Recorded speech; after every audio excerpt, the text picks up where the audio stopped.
Can everybody see what's happening here?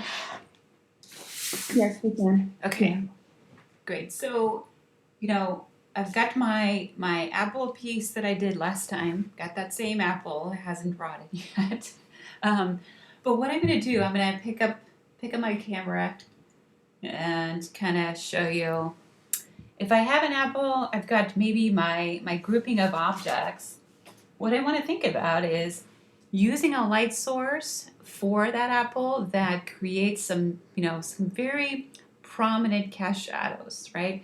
So I've got my desk lamp here, and if you have a desk lamp, that can be certainly enough to create that effect. But if I put it right on top of it, right, there's not much going on in terms of the cast shadows. But what I want to do, what I'm really after here, is to create a raking effect, right? So I'm going to really kind of push that cast shadow. And my camera is kind of washing everything out right now. There we go. Can you see it? It's kind of no. So I can see it from where I am. There's a cast shadow that comes probably about this far out. It's much darker underneath. Maybe my camera will readjust the light here. Anyway, I think you get the idea that it casts really a long shadow, and the darkest part of it is here, but then it continues out this way, right? So there's almost like a secondary shadow that moves outward. Now, sometimes you can rely on like outside light, right? So the light coming in from the window, you can still kind of get those stronger cast shadow effects, right? So kind of see what works in terms of where you are. If you're painting at night, you'll rely on a lamp or a desk lamp or something like that.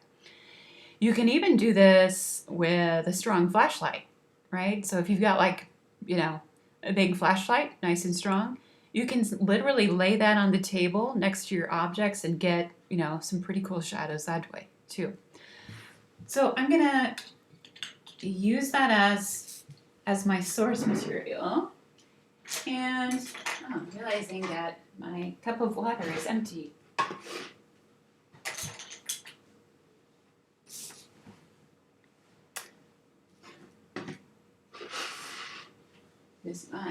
I have my ultramarine blue, which is what I'm going to use for that.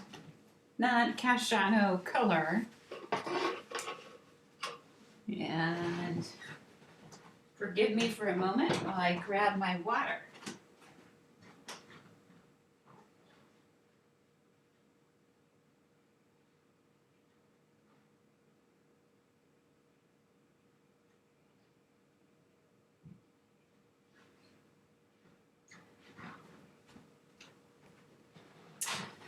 So one thing that can be pretty helpful is to start with a little bit of water on your paper area where you're going to put your cast shadow, especially if your cast shadow is somewhat diffused, right? Can't really see it now because I've moved it away.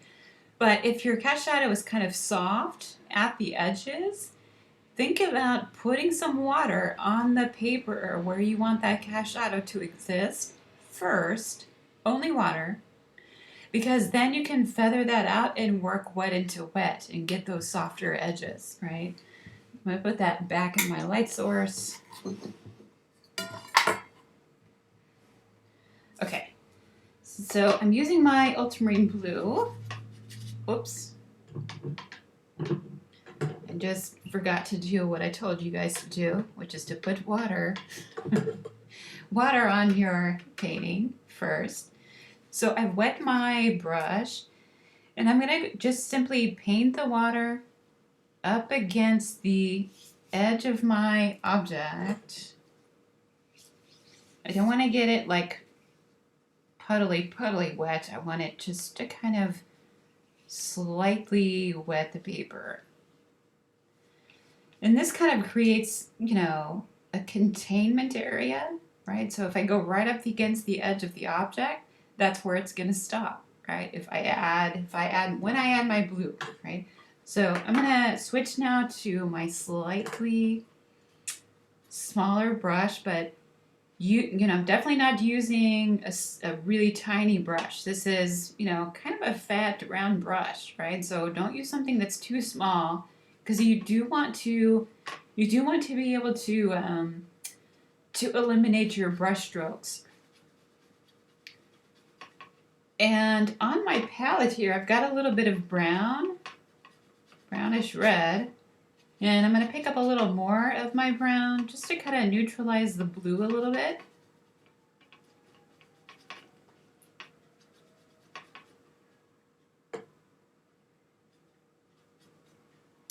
And now that I've got just a little bit of a wet surface, I'm going to go ahead and put my cast shadow in here.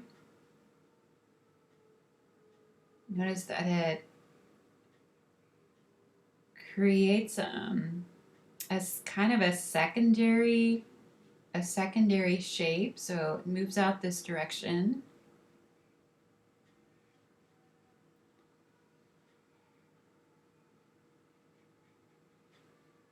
And then within that shadow, I have much more of a dark value right up against the apple. So what I'm doing is right up along the underside of it, I'm kind of dropping in a little more of that color, kind of working pretty quickly. And then I'm going to go back with a brush that I've washed out just a little bit. It's got a little bit of water in it. And I'm going to run that kind of damp brush right along the edge of my shadow just to diffuse the edge of it so it blends out into the white of the paper a little more. And as I'm working with something like this, oftentimes this is kind of thinner watercolor paper. You can get a little bit of warping happening, and then sometimes your wash kind of settles into the warp. But if you've contained your wash and you've just defined the area of it with your wet brush, you can kind of tilt that wash a little bit in the right direction. So I'm just kind of tilting it toward the apple, knowing that it's going to stop right under the apple. Okay, so this is a pretty easy way to add a cast shadow, to diffuse the edge, right? So again, once I painted that area of shadow, I went back with my water, I blotted my brush a little bit, but then I ran my brush right along the edge of that shadow. So what I'm really doing is kind of allowing a little bit of bleeding to happen. And it just kind of softens the contour of that shape.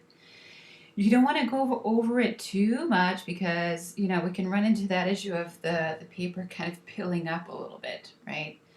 So, and then if you have a little bit too much and a little bit of a pit, if you have thinner paper, you can kind of push that the puddle of your wash toward the edge of your object. And it's kind of a handy way to collect a little more pigment right up underneath the object, and that's kind of the effect we're after anyways, right?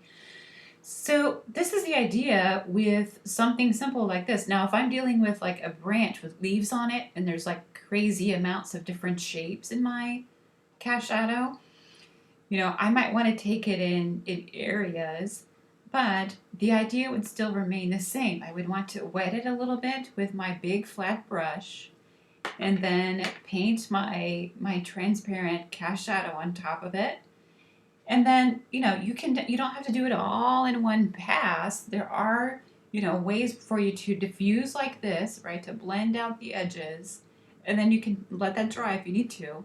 And then pick up again and kind of continue the idea of your cast shadow.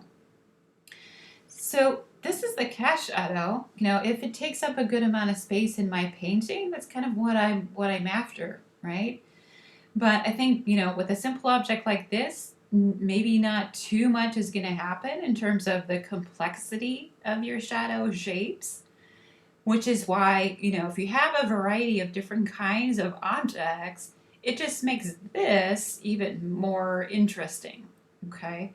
So a round apple may not make the most interesting shadows, but if you've got several of them, if you've got even, some on top of another, if you've got, different kinds of objects would help, right? So this is the idea with a very simple kind of cast shadow on your object. Now, one thing I'm going to do very quickly before I put this aside, I have some differences in my reds on the apple, but I might decide, the shadow on the apple is really, I need to get it a little bit darker over here, right? I've got this kind of cast shadow underneath it, but I need to make my apple itself, I need to create a shadow on the apple. And so I'm going to take that crimson red that I used before, and I'm going to pull in that same ultramarine blue that I just used. And so I've got a somewhat transparent wash, right? Enough water in there, but I've got a decent amount of paint as well. Right? So it's almost like a purpley version of that same red. And I'm going to take that and put in that cast shadow along the left side of the apple. So I want to be careful here and not go back and forth with my brush. I just want to, almost kind of lay your brush in a completely, almost parallel to the surface of your painting. And very quickly wash my brush out, blot my brush, and now I'm going to run my brush along that edge